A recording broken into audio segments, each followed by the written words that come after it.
El gobierno de Estados Unidos ya hace presencia en Venezuela. El Departamento de Estado confirmó el envío de una delegación a Caracas integrada, entre otros altos funcionarios, por el encargado de negocios en Colombia, John McNamara. Juan Camilo Merlano, en Washington. ¿Se sabe quiénes más componen la delegación y qué harán?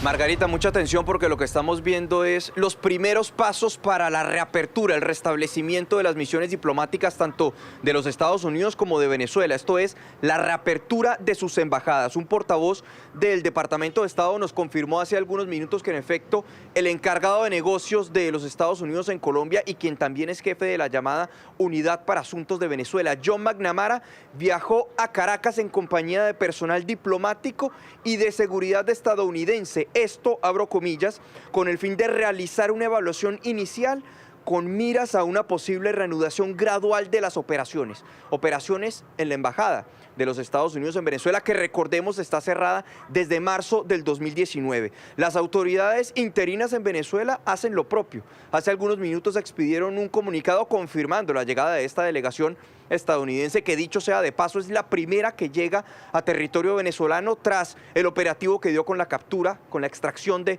Nicolás Maduro. Y dice en este comunicado que ellos también estarán enviando su propia delegación aquí en Washington para iniciar también ese proceso del restablecimiento de la misión diplomática. Lo que dicen concretamente es: arriba al país una delegación de funcionarios diplomáticos del Departamento de Estado de los Estados Unidos que realizará evaluaciones técnicas y logísticas inherentes a la función diplomática. De igual manera, una delegación de diplomáticos venezolanos será enviada a los Estados Unidos para cumplir las labores correspondientes. Es el desarrollo a esta hora del inicio de los primeros pasos para la reapertura de las embajadas, tanto de Estados Unidos en Caracas como la de Venezuela aquí en Washington.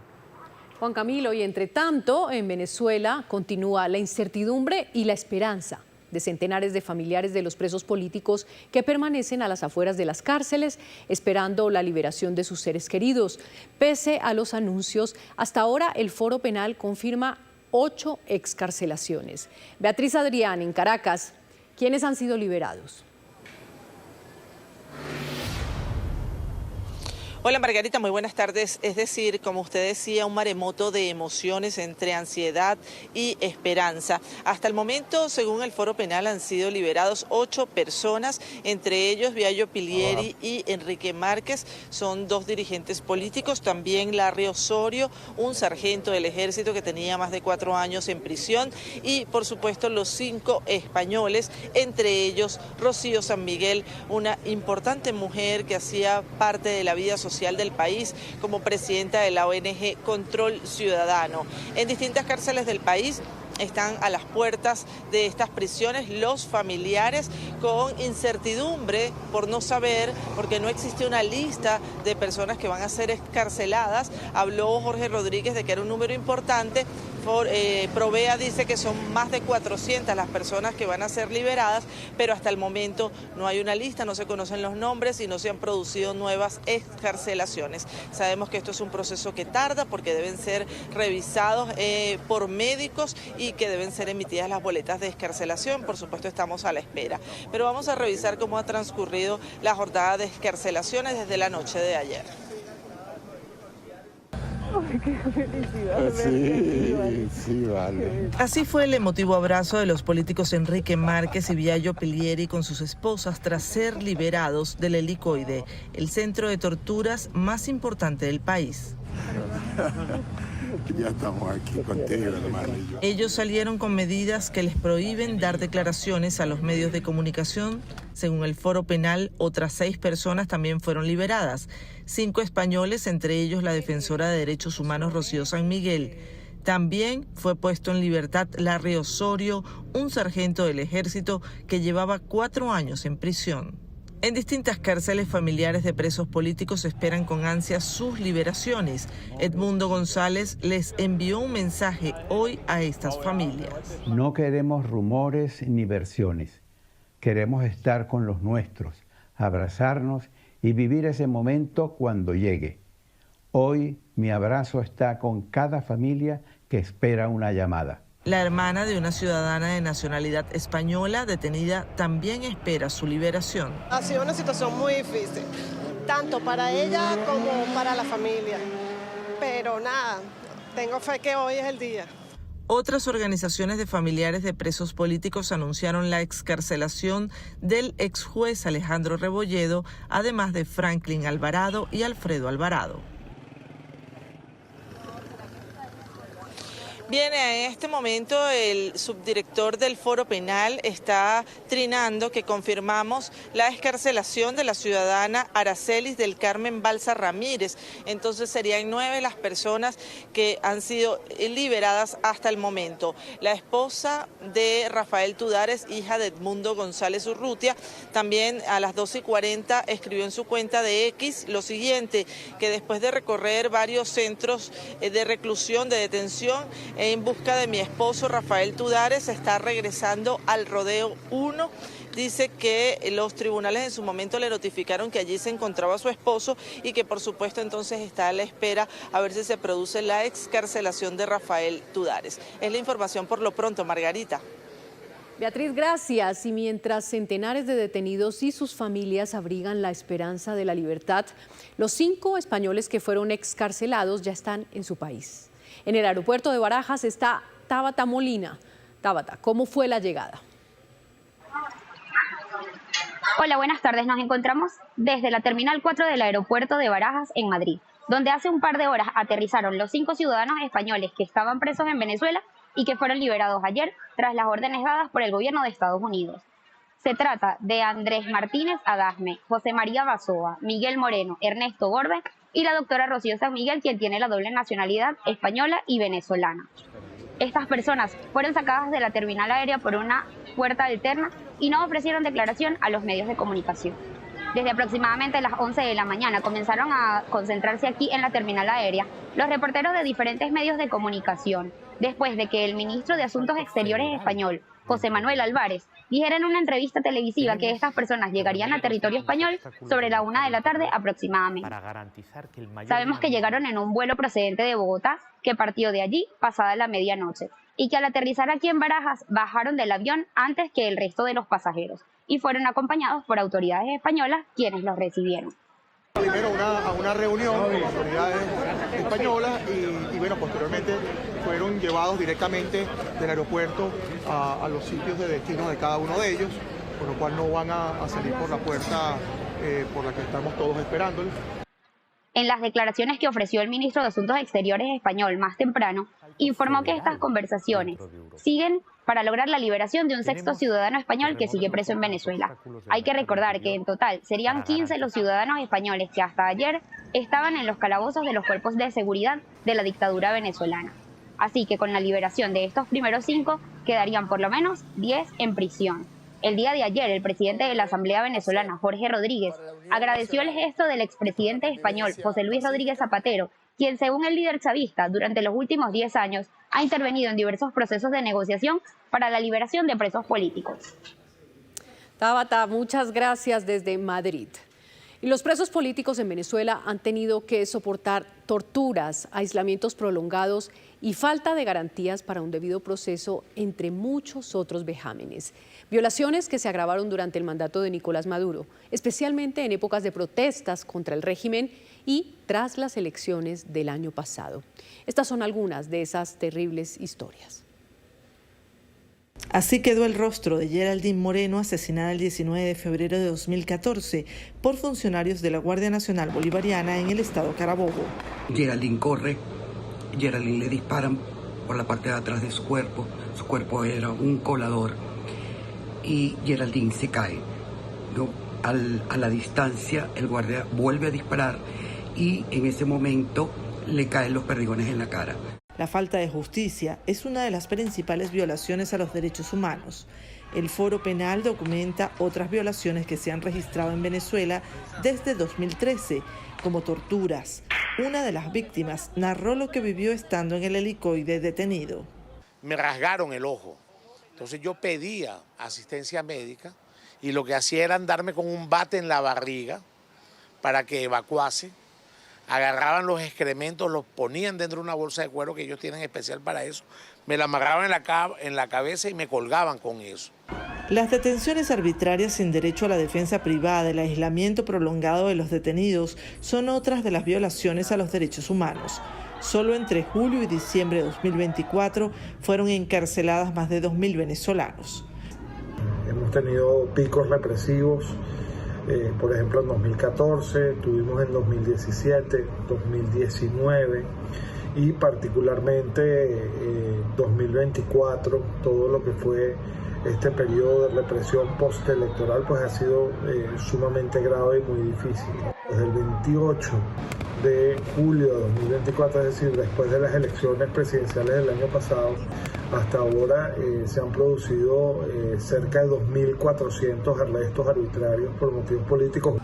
Durante las protestas de 2014 y 2017, los cuerpos de seguridad del Estado asesinaron a un gran número de jóvenes, disparando sobre una multitud de manifestantes, pisando con tanques a personas que protestaban y capturando y encerrando a miles de venezolanos.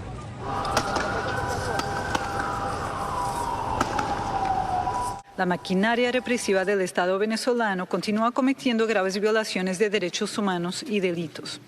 Las víctimas y la población en general se encuentran desamparadas ante el ejercicio arbitrario del poder en un contexto en que está desapareciendo la mínima apariencia de la legalidad en la actuación de las autoridades. Las detenciones no han tenido límites. Incluso jóvenes menores entre 12 y 17 años también fueron detenidos y algunos de ellos permanecen en prisión. No más presos políticos, justicia y libertad. No preso más, no preso más. Según Provea, en 10 años han registrado más de 10.000 muertes en manos de funcionarios del Estado, la mayoría cometidos durante las llamadas OLP, Operación de Liberación del Pueblo, y casi todos los casos permanecen impunes. En Noticias Caracol en Vivo hablamos con Zairam Rivas, esposa de Jesús Armas, quien aún sigue detenido en Venezuela. Ella también estuvo en el helicoide como detenida hace 11 años y este es su relato sobre los horrores que se viven ahí dentro. Yo fui presa política hace 11 años cuando yo estuve en el movimiento estudiantil, cuando yo fui dirigente estudiantil, estuve en el mismo centro de reclusión donde hoy está Jesús, en el helicoide, y bueno, sabemos de qué son capaces, pero al mismo tiempo yo que viví las dos caras de la represión, en un momento como presa política, pero ahora como familiar de preso político, pude ver cómo realmente nosotros en Venezuela entramos en una situación, como bien lo expresaron organizaciones internacionales, de terrorismo de Estado. Yo tuve un abogado privado hace 11 años, cuando yo estuve detenida. Ahorita absolutamente ninguno de los presos políticos tienen derecho a abogados privados. Solamente pueden tener defensores públicos que les son impuestos, pero además de eso son desaparecidos durante semanas, meses, hasta que los familiares logran dar con el centro de detención. Y por si fuera poco, yo tuve visitas desde la primera semana que estuve detenida. Ahora, como te lo comenté con el caso de Jesús y otros, vivimos semanas y meses de angustia con muchos familiares, donde se convirtió en un patrón aislar a las personas e incomunicarlas y someter a los familiares a solo llevar lo que ellos llaman paquetería, ¿no? Entonces, por supuesto que eso nos mostraba día a día la crueldad en lo que estaba derivando un régimen en Venezuela. Mire, Zairam, usted hace 11 años, cuando fue presa política, ¿cómo vivió el helicoide? Mira, el helicoide es como bien se ha visualizado y como se ha denunciado por distintas organizaciones nacionales e internacionales, este centro de tortura, porque muy bien los han documentado las organizaciones de derechos humanos, diversas torturas que ahí se han manifestado. Cuando yo estuve detenida, yo vi lo que fue que algunos compañeros les hicieran daños. Yo estuve 2 meses sin salir al sol.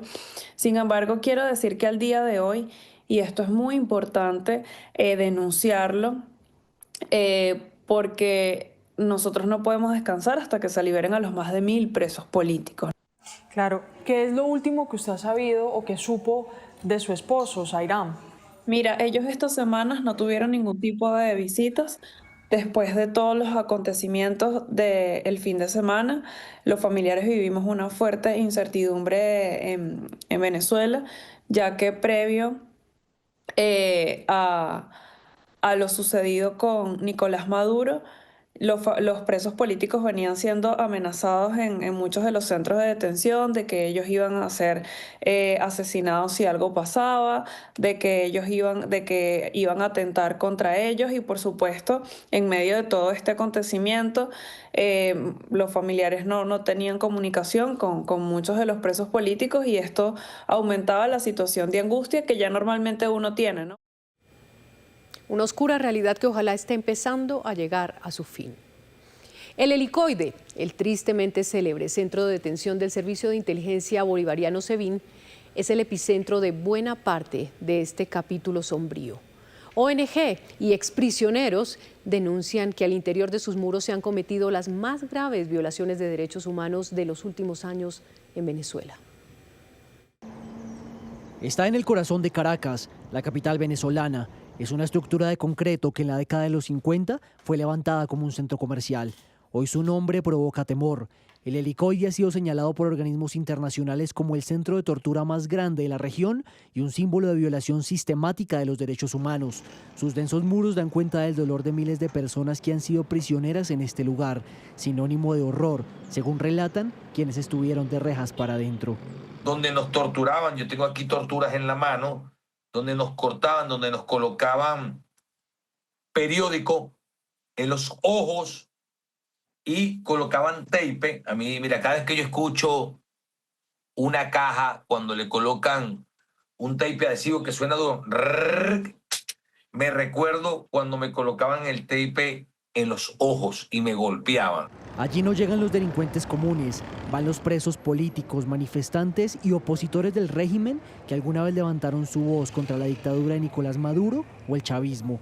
Denuncian las organizaciones venezolanas y la misma ONU que el Helicoide se ha convertido en un centro de reclusión con condiciones inhumanas, celdas de apenas 3 por 5 metros, pasillos hacinados, insalubridad y presos durmiendo en el suelo.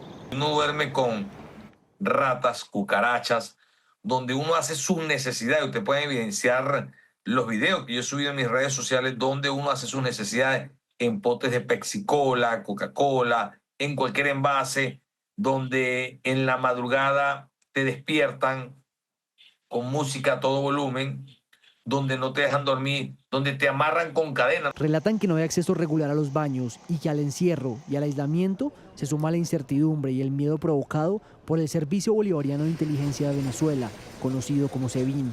Esta institución del régimen ha estado a cargo del Helicoide desde 2015 y denuncias que han llegado hasta la ONU señalan que sus funcionarios son quienes torturan a los presos.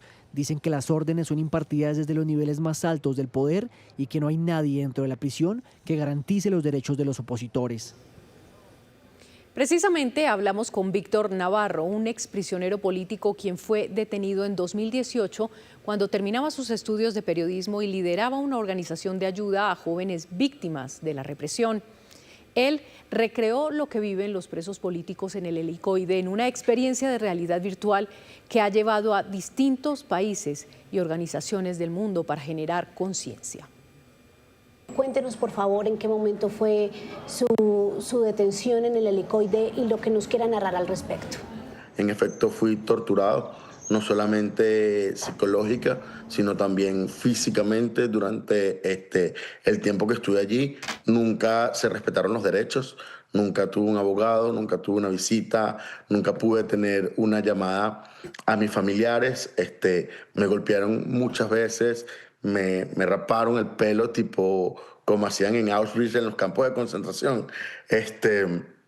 En algún momento oficiales para obligarme a inculpar a personas que eran inocentes y algunas que ni siquiera tenían que ver conmigo, tomaron un arma y la desbloquearon y me la metieron en la boca diciéndome que me iban a volar la cabeza y obligándome a decirles que le tenía miedo y me golpearon mucho, me patearon. Entonces, digamos que vivir en el Helicoide se transformó en una humillación constante donde, a pesar de todo esto, siempre la mayor tortura era percibir cómo torturaban a otros. No es lo mismo narrarlo que verlo.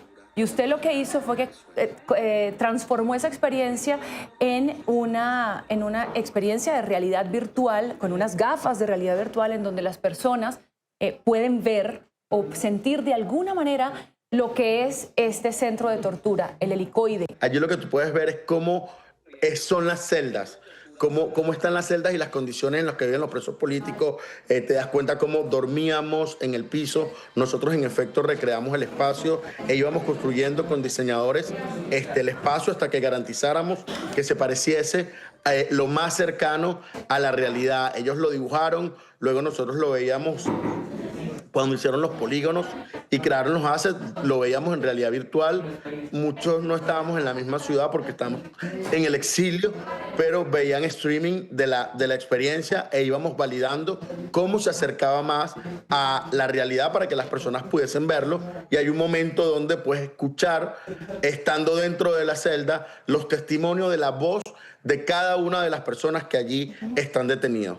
Luego de eso, entras a un cuarto que está en el helicoide, que se llama El Bañito, que es un cuarto 2x2, un baño muy, muy pequeño, donde las cucarachas pasan por el cuerpo de las personas, las ratas, y allí meten 4 o 5 personas y tienen que dormir de pie. Entonces eso es lo otro que ven, y luego ves un poco más sobre los sistemas de tortura y ves cómo le ponen corriente en los testículos a las personas, cómo los asfixian con bolsas, lo que te comentaba que me hicieron a mí de ponerle un arma en la boca a alguien, cómo tenías que defecar en los envases donde te llevaban la comida, que la misma era semejante al vómito humano, y empiezas a ver un poco cómo es este sistema de torturas que al final del día, describirlo en su totalidad, es muy atroz por la cantidad de cosas que hace. Hay testimonios reales de personas que le quitaron las uñas, que las quemaban con cigarros, hombres que le pusieron